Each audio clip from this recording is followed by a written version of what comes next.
Hola, en este video vamos a ver la duplicación y la transcripción de la molécula de ADN. Son dos procesos que son fundamentales que ocurran en la molécula de ADN porque sin ellos no podrían llevarse a cabo la fabricación de proteínas en nuestro cuerpo. Vamos a comenzar con la duplicación. La duplicación del ADN es el proceso por el cual se obtienen copias o réplicas idénticas a la molécula de ADN. La duplicación es fundamental para la transferencia de información genética de una generación a la siguiente y por ende es la base de la herencia. ¿Qué significa esto? Que si no estaría presente el proceso de duplicación, no habría transmisión de características genéticas y no podría la célula reproducirse, ¿sí? Ya sea para dejar descendencia o para sanar o cicatrizar algún tejido que está lastimado. Bien, además del material de lectura que ustedes ya están trabajando en las secuencias, con este video lo que quiero es explicar lo más claro posible cómo ocurren los procesos. Para eso nos vamos a guiar con esta imagen que tenemos acá.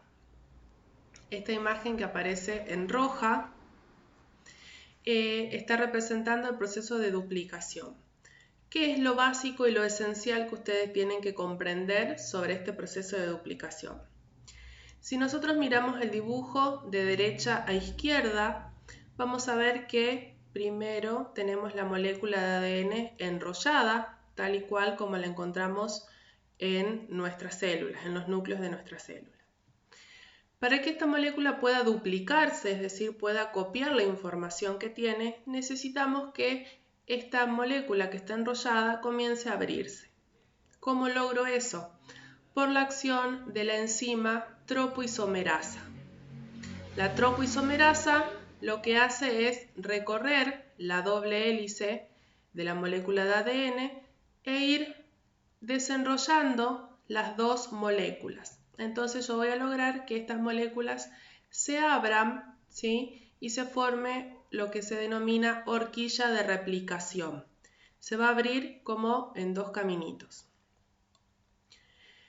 Una vez que yo tengo abierta, desenrollada mi molécula de ADN, necesito de otra enzima que es la helicasa. La helicasa acá está representada con un triángulo en color azul.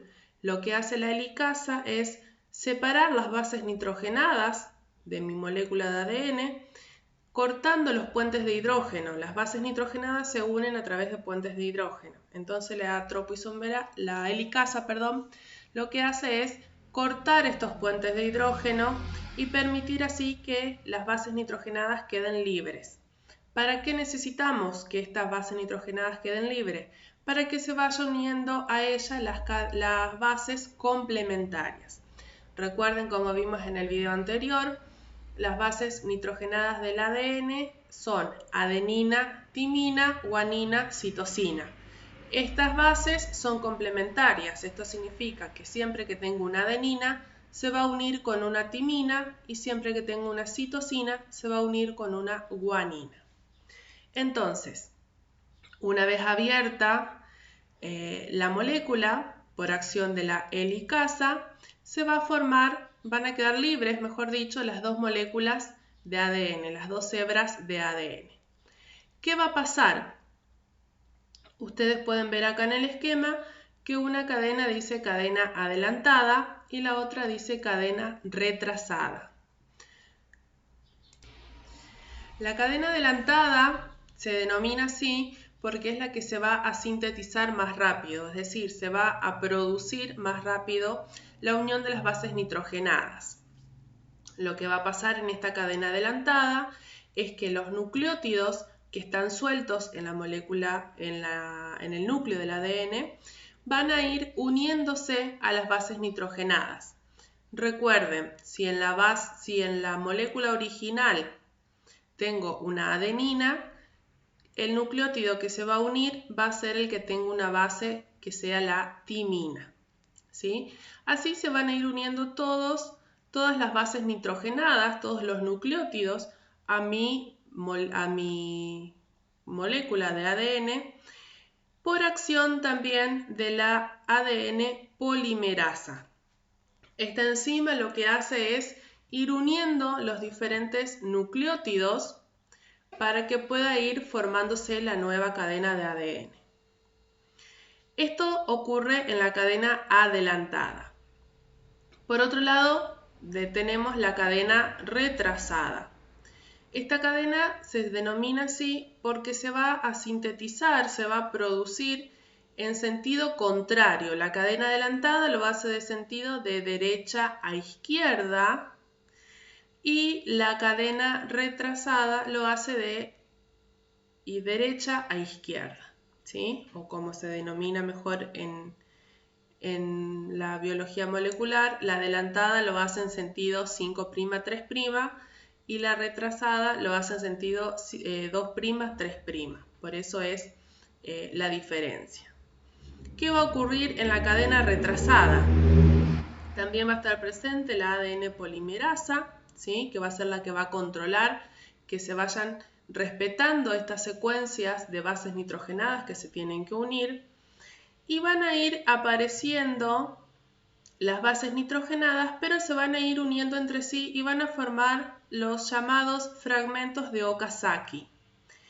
Estos fragmentos de Okazaki son unas secuencias de bases que se van a ir uniendo todas juntas a la cadena molde, no como ocurre en la cadena adelantada, que se van uniendo de a uno los nucleótidos, sino que en los fragmentos de Okazaki tengo una pequeña secuencia de nucleótidos ya unidos que se van a unir a mi cadena molde, ¿sí? Luego de que yo tengo estos fragmentos de Okazaki, necesito unirlos. ¿Cómo los voy a unir? Por acción de la ADN ligasa, que es esta enzima que está acá representada en color turquesa. Esta ADN ligasa une los fragmentos de Okazaki para así ir obteniendo la molécula completa de ADN.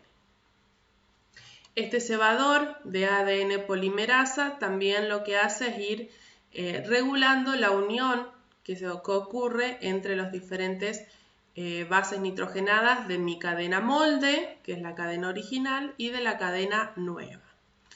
Tengan en cuenta que la duplicación del ADN también se considera que es una duplicación semiconservativa. ¿Qué significa esto? Que va a tener información de la cadena original, ¿sí? Una molécula de la cadena original de ADN, y a su vez se le va a incorporar una nueva. Por eso se denomina semiconservativa. No es por completo una molécula nueva, sino que siempre se utiliza una como molde. Porque como dijimos antes, la duplicación es para mantener las características de los seres vivos y poder ir transmitiendo estas características de generación en generación. Esto por un lado, entonces tenemos la duplicación del ADN.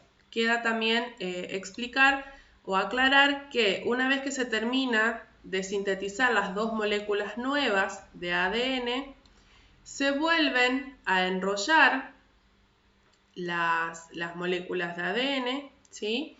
Y de esta forma voy a tener dos moléculas de ADN, no una como tenía en un principio, sino dos moléculas de ADN, porque estamos hablando del proceso de duplicación. Por otro lado, tenemos el proceso de transcripción. Como dice el texto acá arriba, la transcripción consiste en copiar la secuencia de ADN de un gen para producir una molécula de ARN. Nosotros ya vimos la diferencia entre ADN y ARN. Las dos diferencias principales que podemos nombrar es que la molécula de ARN, en vez de tener una desoxirribosa, tiene un azúcar que es la ribosa, es decir, los nucleótidos están formados por un grupo fosfato, un azúcar, pero en este caso la ribosa, por eso la letra R en la sigla, y la base nitrogenada. En las bases nitrogenadas también hay una diferencia. En vez de tener la timina, está presente el uracilo. Entonces, Siempre que en mi molécula de ADN aparezca, por ejemplo, una adenina, esta adenina se va a unir con el uracilo, no con la timina, si estamos hablando de ADN. Esto lo podemos ver muy claramente en el dibujo que tenemos acá, representado en celeste. Tenemos el proceso de transcripción. Tengo mi molécula, en el primer dibujo tengo la molécula original de ADN, donde tengo las bases complementarias. Ustedes ahí pueden ver adenina, timina, timina, adenina, guanina, citosina, adenina, timina y así sucesivamente. ¿Qué es lo que ocurre? En el núcleo celular, la molécula de ADN se va a abrir y va a formar lo que se denomina burbuja de transcripción. Se va a abrir un fragmento y en este fragmento, en esta burbuja de transcripción, se van a ir uniendo los nucleótidos complementarios. Pero los nucleótidos del ARN, ¿sí? ¿Por qué? Porque la finalidad es que yo transcriba del lenguaje del ADN al lenguaje del ARN. Es como que ustedes hagan una transcripción de inglés a español. Cambian el lenguaje. Lo mismo ocurre acá. Yo tengo que cambiar el lenguaje de ADN a ARN. ¿Para qué? Para poder llevar a cabo la síntesis de proteína, que eso lo vamos a ver en el próximo video. Entonces, en esta burbuja de transcripción, yo voy a tener mis bases del ADN libres para que puedan unirse las bases del ARN, los nucleótidos, mejor dicho, del ARN. Y acá ustedes pueden ver cómo se van complementando las bases. Timina, tengo mi ADN, por lo tanto se va a unir una adenina del ARN. Tengo una adenina en el ADN, pero se va a unir un uracilo. Esto a mí me marca que lo que yo estoy sintetizando acá en color rosa es mi molécula de ARN. Guanina se sigue uniendo con citosina, timina con adenina, adenina con uracilo y así sucesivamente. Una vez que mi molécula termina de copiar esa información y transcribirla al lenguaje del ARN, mi molécula de ARN va a quedar libre en el núcleo celular y mi molécula de ADN se va a cerrar, se va a volver a enrollar para que pueda volver a su forma habitual. ¿Qué va a pasar con esta molécula de ARN que yo transcribí? Esta molécula va a salir del núcleo y va a pasar al citoplasma celular. ¿Para qué? Para que se lleven a cabo los otros procesos. Tengan en cuenta también, que lo van a necesitar para los próximos videos, que esta molécula de ARN recibe el nombre de ARN mensajero.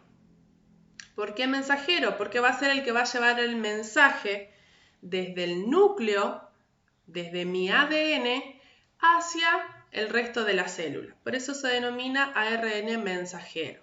Yo tengo tres tipos de ARN: el mensajero, el ribosómico y el de transferencia. Ya en el próximo video vamos a estudiar cada uno de estas moléculas de ARN y vamos a ver cuál es la función que va a cumplir cada uno, ¿sí? Esto es lo esencial que ustedes deben comprender para poder entender y aplicar estos conocimientos a los próximos contenidos que vamos a seguir trabajando. Espero que les sirva este video, que sea de ayuda para poder aclarar algunos conceptos que estaban en duda.